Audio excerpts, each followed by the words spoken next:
صورك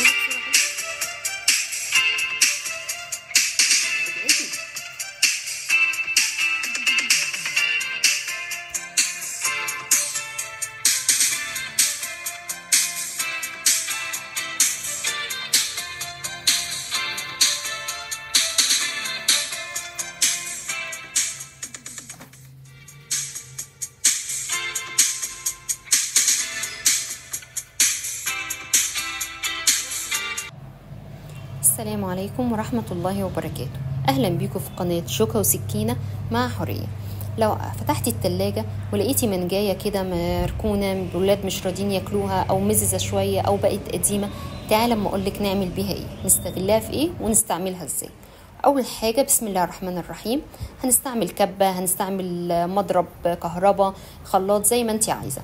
هنحط 4 معالق كريم شانتيه في الكبة، وهنحط عليهم نص كوباية لبن بارد او مية باردة زي ما انتي عاوزة، مفيش اي مشكلة زي ما بتحبي طعمها. هنضربها في الكبة، بس هنستعمل السكينة دي عشان تبقى زي كأنها مضرب بالظبط، مضرب كهرباء.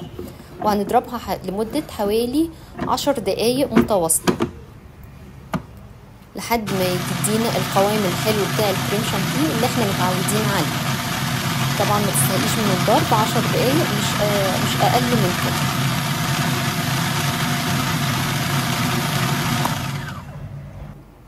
ده القوام اللي احنا متفقين عليه بتاع الكريم شانتيه العادي.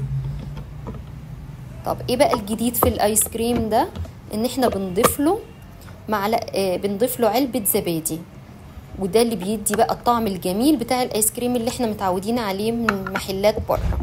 كمان نحط معلقة صغيرة ليمون، ودي تعتبر المادة الحافظة اللي هتخلي الايس كريم يقعد معانا في الفريزر من غير ما يحصل له اي حاجة حتى لو فترة طويلة. معلقتين سكر بودر، وزي ما تحبي تزودي تقللي، بس لازم تحطي سكر بودر عشان يدي سكارة للايس كريم. بعد ما نضربهم كويس قوي 10 دقايق كمان، ده هيكون القوام بتاعه مش متماسك قوي، بس الى حد ما في سيولة. ده بسبب الزبادي اللي احنا حاطينه، ما تقلقيش منه خالص.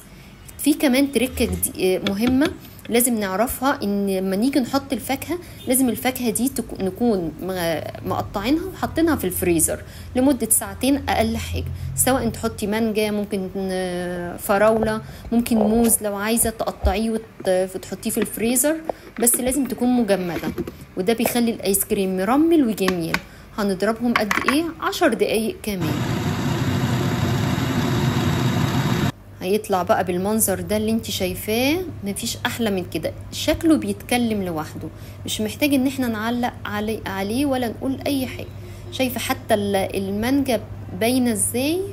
ليه الحبيبات بتاعتها باينه؟ لان هي اصلا كانت في الفريزر. نسيبها بقى 12 ساعه في الفريزر قبل ما نستعملها. ممكن بقى انا كنت طماعه شويه سبتها 24 ساعه، وده كان الشكل النهائي بتاعها. جميلة جدا، ألف هنا، شكلها برضو بيحكي عنها، مش محتاجة ان احنا نتكلم عليها. قطعيها، حطيها بقى في بولات، حطيها في بسكوت، زي ما يعجبك، زي ما بتحبيها. تكاتك بقى وحركاتك الحلوة عليها، ممكن تحط لها صوص تقدميها كده زي ما هي.